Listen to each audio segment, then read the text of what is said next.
most people that know me know that I'm very dedicated to no-kill. So it wasn't surprising when one of my friends called me, and she was attending a class, and the instructor was a veterinarian, and the instructor was talking about how no-kill is bad. And her reasoning was that if she were stuck in a kennel for a long period of time, she would rather be dead. So she believed that killing dogs so that they weren't ending up in kennels was better than them ending up in kennels.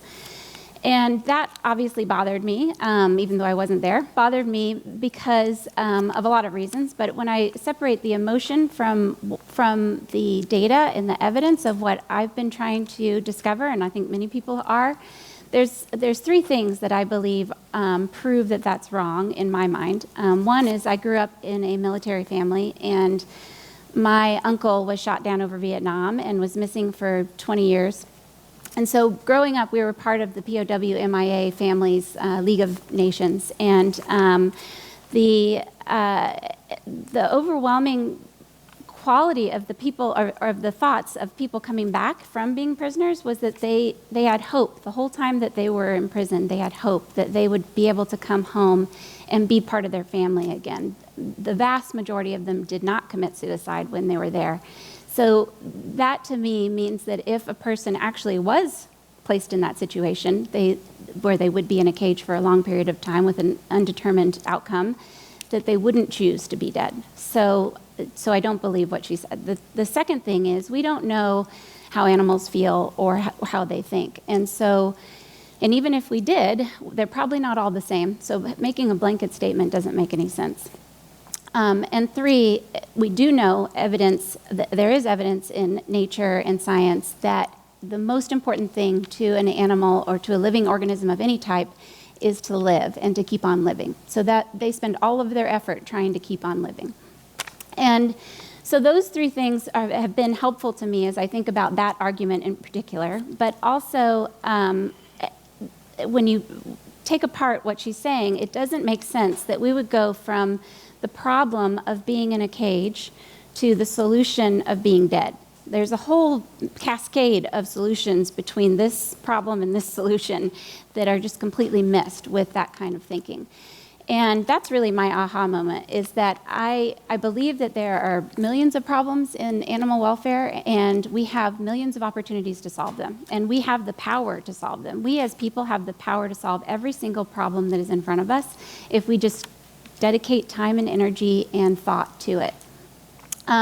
So with Austin Pets Alive, when we started in 2008, we were only taking animals off the euthanasia list, and only the ones that we could put in foster homes because we didn't have a facility of any type.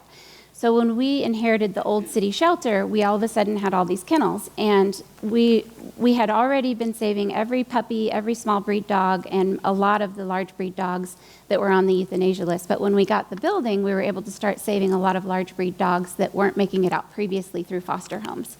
And immediately we got full, and they weren't leaving. And so we are experiencing this problem of dogs being in cages. And so trying to figure out what are the solutions to that, you kind of have to look at it from multiple points of view. So the very first thing that we tried to examine was, what is the community doing or not doing to solve this problem? And we figured out that people either didn't know that these dogs needed homes, or there was some stigma attached, especially to the pit bull type dogs, or there was some other reason why people weren't coming in the door to adopt them. So we spent a ton of time and energy on marketing, on really cool projects with musicians, which are all good. I'm not saying we shouldn't have done that. But when we actually started collecting data on the people who were coming through our shelter, it turns out that a large number of those people were selecting that they were interested in a large breed adult dog. So the marketing, the community's not the problem. They're coming into the shelter and they're interested already in adopting one of these dogs. They're just not leaving with one of these dogs. So then we're looking at the dogs. We're like, okay, you guys have lots of problems. Let's try to solve all these problems for them. So we developed a big behavior department, and it's geared towards enrichment. We do play groups. We do behavior modification. We have tons of volunteer programs with runners, and we do a Canine Good Citizen program. We're doing a lot to make these dogs really adoptable. And at the end of putting all that together, we saw a drop in our length of stay, but not enough to make us feel comfortable. And I should iterate that I don't believe being in a cage is a great thing either, but I do believe that it's better than being dead, and we have to keep solving to get them out faster. So we got our length of stay down a little bit with behavior programs, but we needed it to go a lot further down. So the next place we looked to try to solve the problem is internally. What are we doing that we could be doing a better job of? And the first place was in our model of adoptions. Every shelter in the country uses a do-it-yourself adoption model, typically. And that is where people come into the shelter, they walk around, they don't have a guide generally, they pick somebody that they think is cute, they ask for an application, they get adopted. And what's missing, obviously that doesn't work for these dogs because they're not making it out of the shelter alive, getting adopted through this method. So we started working with sales and marketing teams that work with regular business, retail businesses. And we're trying to focus our customer service on proactively escorting people through the shelter. If they click that button on the sign-in that says they're interested in a large breed dog, then our customer service people, that's the only customers they'll spend time with is who clicks that button. Everybody else can do it yourself. And so we have very proactive where we have the matchmaker introducing a person to a dog just like you would a friend to a friend. And that's had some dramatic effects.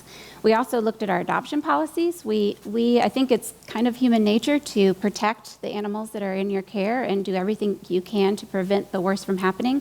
The problem is that our fears are getting in the way of these dogs actually getting out and getting adopted. And so we really are trying to scrutinize what we're doing and what we're saying that is preventing these dogs from going home based on fear rather than reality, and changing that over to just reality. And then the third thing is our language. We were using language that, again, I think it's kind of human nature, where you introduce the dog to a person and you tell them everything wrong about that dog first and all the reasons that this dog's in the shelter and not focus on the positive. But if you take a step back and you look at if you were really introducing a friend to a friend, you wouldn't say all those horrible things about the friend who's standing right there. Or if you were going on a dating site or your first date, you don't say the 10 things that are the most wrong with you because you're never going to get another date. And so we try to apply that same principle to the dogs. We're not trying to hide anything, and nobody ever walks out of our shelter with an animal without knowing everything about them, the good and the bad.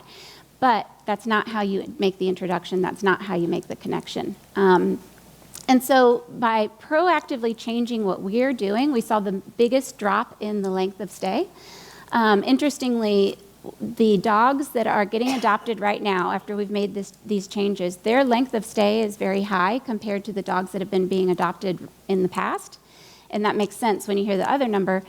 But the total length of stay of our shelter population has gone down. So basically what that means is that we're targeting the right dogs with the right methods to get out of our shelter. The ones that are staying the longest are leaving, and there's not going to be those long stays anymore because the total population length of stay is decreasing.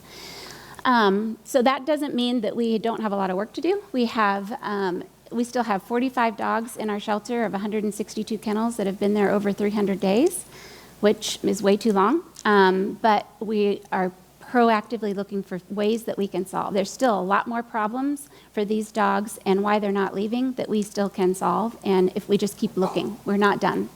And I truly believe that that's the way that sustainable, Austin's going to be no-kill sustainably, is if every day we're looking for a new problem to solve, that we're never just, okay, well, we're happy with this. And I think that's why the city's now at 98%.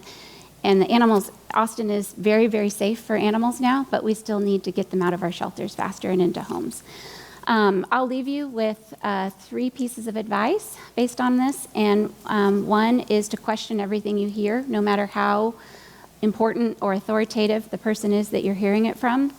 Question everything that you're doing. Look internal first, rather than trying to blame the animals or the public or the community. Try to figure out what you can do. The only thing you have control over to fix are the things that you can actually fix. So think about that when you're trying to solve problems.